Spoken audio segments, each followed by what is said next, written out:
The dressing room at Wembley Stadium is concrete and plain, white painted walls, a mirror ring with lights, a metal rack holding the costume. July 16, 1988, 7:15 p.m. Beyond the door, the muffled roar of 72,000 people finding their seats. Michael Jackson stand alone, as he always does before shows, preparing for the transformation from Michael, the shy, soft-spoken man, to Michael Jackson, the performer who commands stadiums. He's 29 years old, the biggest star in the world. Thriller sold 40 million copies. The Bad World Tour is the highest-grossing tour in history. His face is everywhere. His every move analyzed, desired, commodified. But here, in this concrete room, he's just preparing. The ritual, stretching, vocalizing softly, putting on a costume piece by piece. The black pants with silver stripes, the white t-shirt, the black jacket with buckles, each item transforming him incrementally. And finally, the glove, the right glove, the single white sequin glove he's worn since 1983, since Motown 25 and the Moonwalk, the iconic piece, the signature item that every impersonator wears, the glove that symbolizes him as much as the music. He picks it up from the costume table, familiar weight, sequins catching light, white leather soft from years of wear. Costume department maintains it carefully, replaces fallen sequins, reinforces seams. But it's the original glove, the one from Billie Jean. Sliding his hand inside, the familiar gesture, done thousands of times. But this time, something, paper, folded small, tucked into the index finger. Something that wasn't there last night. He pulls it out carefully. Yellowed, fragile, folded into a small square. The kind of aging that means decades. Unfolding it, afraid it might tear, it's so delicate. The handwriting. His mother's. Catherine's careful script, rounded letters, fountain pen ink faded to brown. The date at the top, March 15, 1958. His birth date, written the day he was born. If you're enjoying this story, please subscribe to support the channel. My son, on the day you arrive, I'm writing this as you sleep beside me, hours old, perfect, and tiny. Your father says you'll be special. He sees something in you already. But I don't care if you're special. I just hope you're happy. I hope you find work that fulfills you. I hope you find friends who are true. And I hope, most of all, you find a love that sees you for who you are, not what you'll become. I hope someone loves you the way I love you now. Completely, for yourself, with no conditions or expectations. I hope you know what it feels like to be truly seen. I'll keep this note until you're ready for it. Until you need to remember what I hope for you. All my love, Mama. Michael stands there, glove on one hand, note in the other, 30 minutes to showtime, reading words written when he was hours old. Before everything. Before fame. Before the Jackson 5. Before Motown. Before Thriller. Before the whole apparatus of celebrity built around him. Words hoping for love. Intimate, authentic. Seeing him truly. Words expressing a wish that never came true. The memory comes unbidden. Gary, Indiana, 1968. Michael is 10 years old. The Jackson 5 just signed to Motown, just moved to Los Angeles, but they're back in Gary briefly. Michael's at his old school for one last week. The girl, Stephanie, same grade, quiet, wore glasses, drew pictures in notebook margins.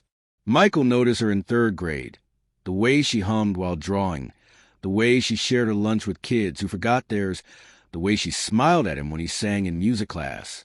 The smile genuine, not the screaming fan smile he was already getting from other girls who knew about the Jackson 5. Simple childhood crush, wanting to sit next to her, wanting to make her laugh, wanting to hold her hand, maybe. Nothing complicated, just liking someone.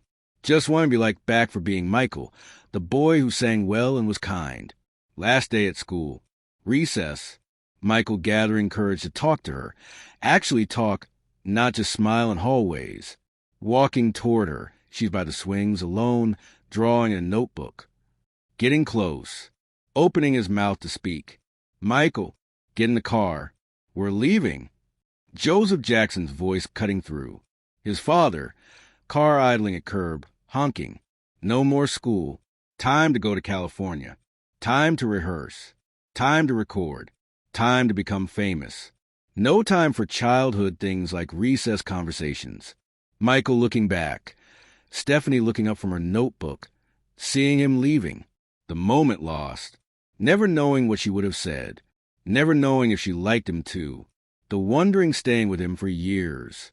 The first time fame took away the possibility of connection. Michael in the dressing room. 25 minutes to showtime. Remembering Stephanie. The pattern beginning there. Love interrupted by career. By Joseph demands. By the machine of fame consuming his life. Too young to resist. Too trained to say, wait, I need this moment. Just getting in the car. Leaving. The regret immediate but powerless. The next memory surfaces. Los Angeles, 1974. Michael is 16. The Jackson 5 are stars. But Michael still tries to have normal teenage experiences. The girl, Amy, 19, dancer for the Jackson 5 show. Tall, graceful, sophisticated. Kind to him. Treated him like a person, not a commodity. Taught him dance moves after rehearsals. Laughed at his jokes. Saw past the start of the sweet, awkward teenager underneath. The relationship started as friendship, Amy teaching Michael complex choreography, him staying late to practice with her, developed into first serious crush. Michael thinking about her constantly, writing songs with her in mind. One night after rehearsal, just him in the studio, everyone else gone, Michael gathering courage. Amy, I really like you, like more than friends. I think about you all the time. I know I'm younger, but Amy's response, soft smile. I like you too, Michael. You're special, not because you're famous. You're a beautiful person. The kissing, Michael's first real kiss. The feeling of being seen and wanted for himself. Brief weeks of secret relationship, until Jermaine and Marlon found out. The brothers confronting Michael. She's too old for you. She's using you. She's after your fame and money. You can't trust her. Michael defending her. She's not like that. She likes me for me. But the brothers talked to Joseph. Joseph fired Amy immediately. Michael's protest ignored. You're 16. You don't know what you're doing. She was taking advantage. We protected you. Michael tried to contact Amy. The number she gave him. No answer.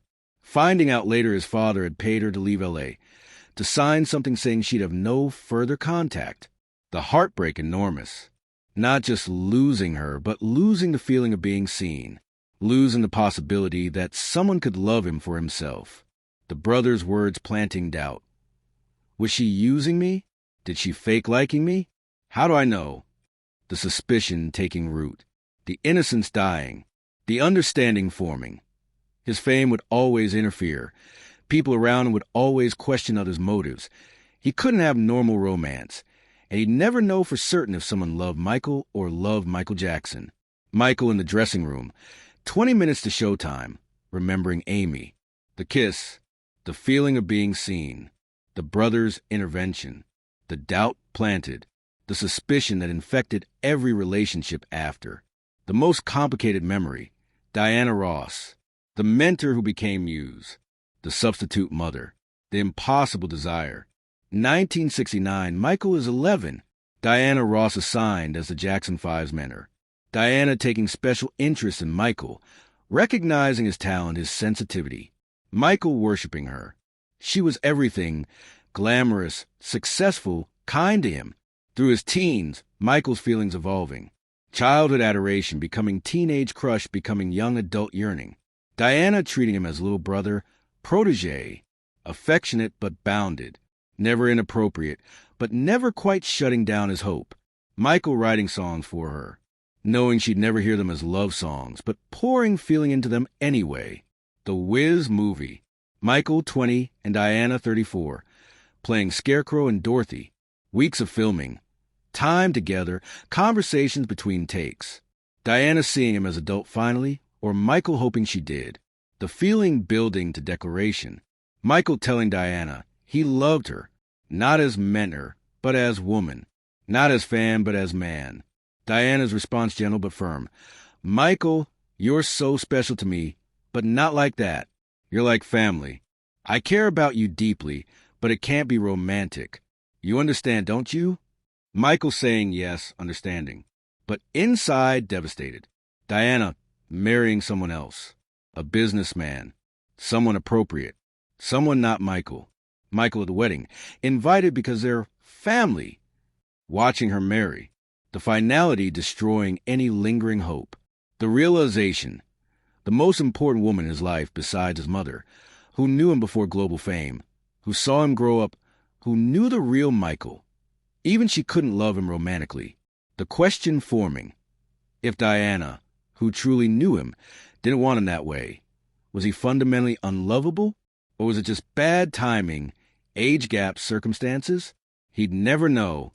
Michael in the dressing room. 15 minutes to showtime. Remembering Diana. The love that couldn't be. The rejection confirming his fear. Even people who truly knew him didn't want him romantically. His mother wrote, I hope you find a love that sees you for who you are. Diana saw him.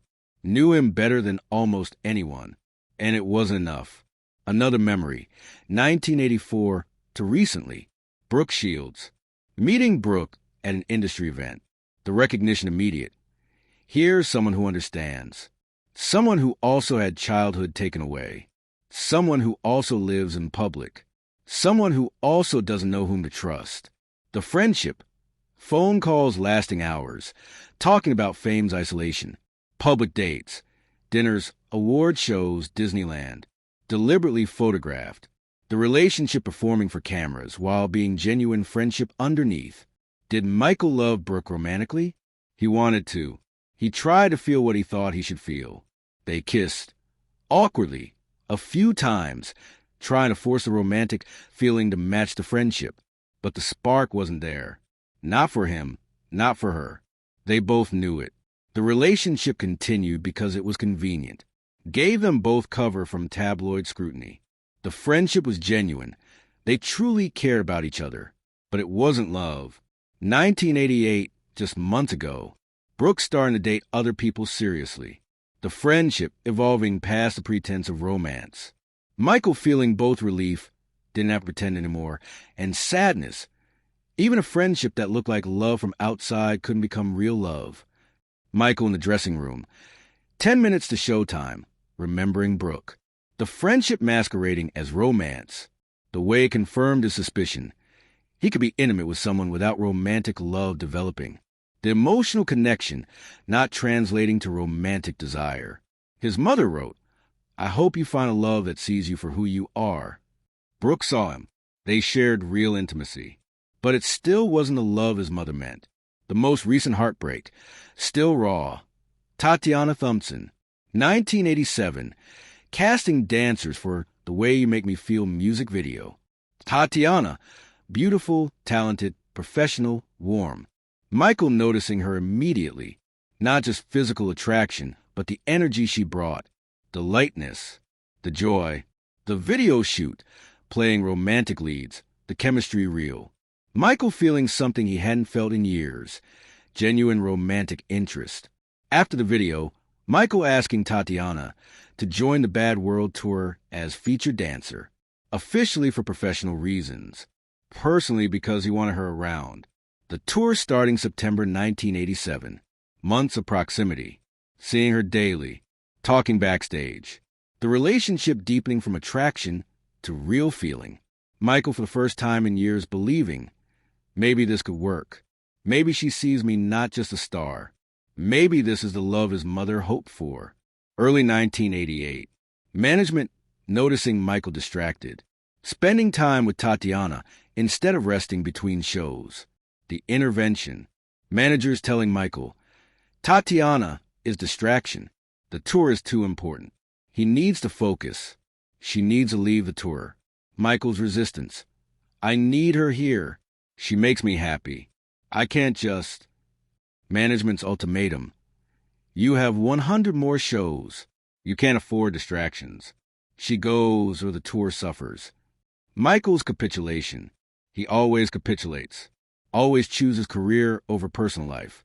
The pattern set so early by Joseph that he can't break it. Tatiana leaving the tour. Michael explaining. Her understanding but hurt. The goodbye painful. The what might have been hanging between them. Present day, months later. Tatiana gone. Michael continuing the tour alone. The isolation complete again. The brief hope of connection extinguished. The pattern completed again. Meet someone. Feel something real. Fame interfering. Relationship ending. Michael alone. The understanding solidifying. This will keep happening. There's no relationship that can survive the demands of his career. No love that can withstand the pressure. His life is a stage, and only the stage. Everything else is secondary. Everyone else is temporary. Michael in the dressing room. 5 minutes to showtime. Remembering Tatiana. The real feeling that developed. The management intervention. His own weakness. Always choosing career. Never fighting for the relationship. The most painful realization. The problem wasn't just that fame made love impossible. It was that he chose fame over love every time. The trained behavior so deep that even when love appeared, he couldn't choose it, couldn't fight for it. The stage had won. The stage always won. Michael still holding the note, reading the final lines his mother wrote 30 years ago. Whatever life brings you, remember you are loved, not for what you achieve, not for what you give the world, just for being you. That's enough. You're enough. I'll love you forever, Mama. The words hitting him. You're enough. But Michael has never felt enough. Not enough for his father. Not enough for Diana. Not enough for Tatiana. Not enough for anyone except the audiences who scream his name, who worship him, who love Michael Jackson the performer. His mother wrote this note, hoping for a different life for him. A life where he was loved as himself, where his worth wasn't tied to achievement, where he could find intimate human connection. But that life became impossible when fame came at age 10. The alternate Michael, the one who could have had ordinary love, ordinary relationships, that Michael never got to exist. Michael folding the note carefully, putting it back into glove, right index finger, where his mother must have placed it years ago. The note staying there. He won't remove it. He'll keep it with him. Carry his mother's love and her impossible hope with him on stage. The glove becoming container for both his public image, the iconic sequin glove everyone recognizes, and his private pain, the note no one sees. The reminder of what was wished for him and what he'll never have. The acceptance. Michael looking at himself in mirror. Costume complete. Hair perfect. Makeup done. The transformation finished. Recognizing this is his life. The stage is his relationship. The performance is his love affair. The 72,000 people in the stadium are as close to intimate connection as he'll get. Not the love his mother hoped for. Not intimate. Not ordinary. But real in its own way. He gives love through performance. He receives love through applause. The connection mediated by music and distance and spectacle, but genuine nonetheless. If he can't have someone seeing him truly and loving him anyway, then he'll give himself to everyone. Not truly seen, but truly felt. Not intimate, but transcendent. The stage is what he has. The stage is what he'll always have.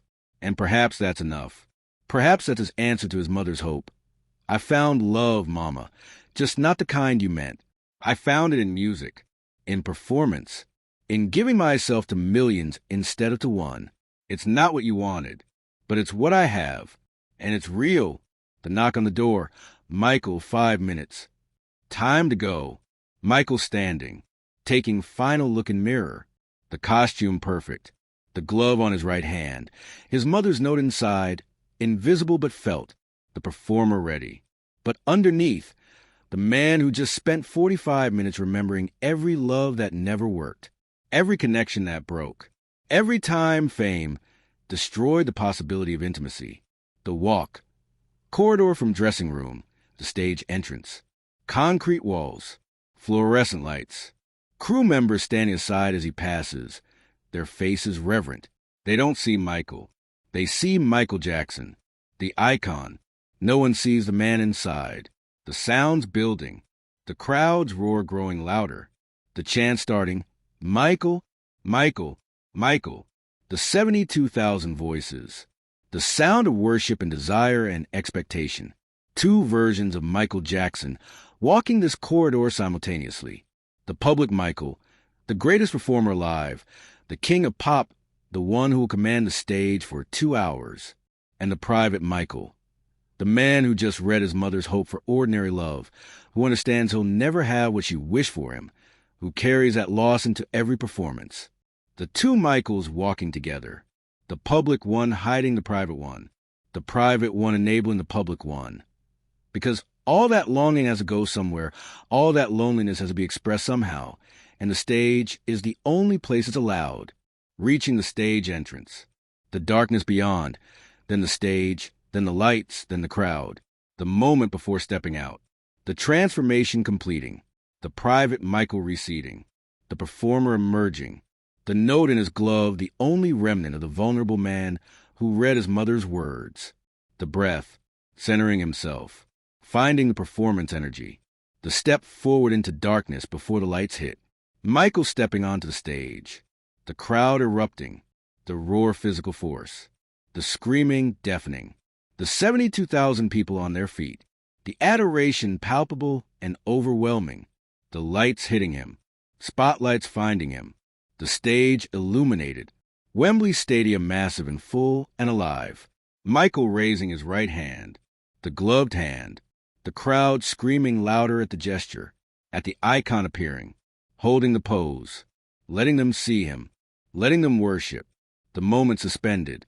the electricity crackling, want to be starting something, opening the show, the familiar beat, his body moving instantly, 20 years of training, of muscle memory, of performance skill honed until instinctual, the dancing perfect, the voice powerful, the giving of himself beginning, song after song, the way you make me feel, remembering Tatiana, channeling the longing into performance, Billie Jean, the moonwalk, the crowd losing their minds, Michael feeling the connection, not intimate but real, not personal but profound, the energy flowing both directions, them giving him love through their screams, him giving them love through his art. This is his love affair. Right now, this moment, the 72,000 people in this stadium. He's giving them himself, not the vulnerable, wounded man who read his mother's note, but the performer, the artist, the Michael Jackson they came to see. And that's a kind of truth, too. That's a kind of intimacy, even if mediated by distance and spectacle. The connection is real. They love him. He loves them back. It's not what his mother hoped for. It's not ordinary, intimate, romantic love, but it's transcendent. It's ecstatic. It's mutual. And it's the only love his life allows. The note in his glove, feeling it there during the performance, the paper against his index finger, his mother's words carried with him, the reminder of the other life, the ordinary life, the love that never arrived, using it, the note as anchor, as reminder, as permission. His mother loved him for himself completely. The proof is in his glove. So even if romantic love never works, even if every relationship fails, he has this, his mother's unconditional love written 30 years ago, eternal, unshakable, the note making the performance possible, because underneath the performer is the man, and the man carries his mother's love, and that love allows him to give love to strangers, to perform vulnerability even when he can't live it privately, to connect with thousands because he can't connect with one. Michael mid-performance, right hand raised during Man in the Mirror, the gloved hand visible to everyone, the iconic image, the white sequin glove catching spotlight, everyone in the stadium seeing it, no one knowing about the note folded inside, about his mother's words carried into performance, about the hope and heartbreak contained in his hand. Michael singing about the man in the mirror while being two men simultaneously, the performer giving everything to the crowd, and the private man carrying his mother's hope for a love he'll never have, the tragedy and the transcendence together, the isolation and the connection simultaneous.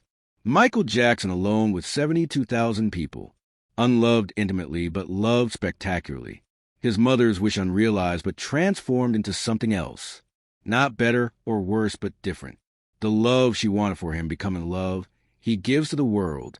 The stage is only honest relationship. The performance is answer to the note written 30 years ago. The note he'll carry in his glove forever. The reminder of the ordinary boy who could have loved simply and the extraordinary man who loves millions instead. The lights, the music, the crowd, the glove, the note inside, all of it together. All of it is answer. Not what she hoped for, but what he has. The only love his life allows. And tonight, under the lights at Wembley, with his mother's words pressed against his finger and 72,000 voices screaming his name. Tonight, it's enough. If you like this story, please subscribe to support this channel.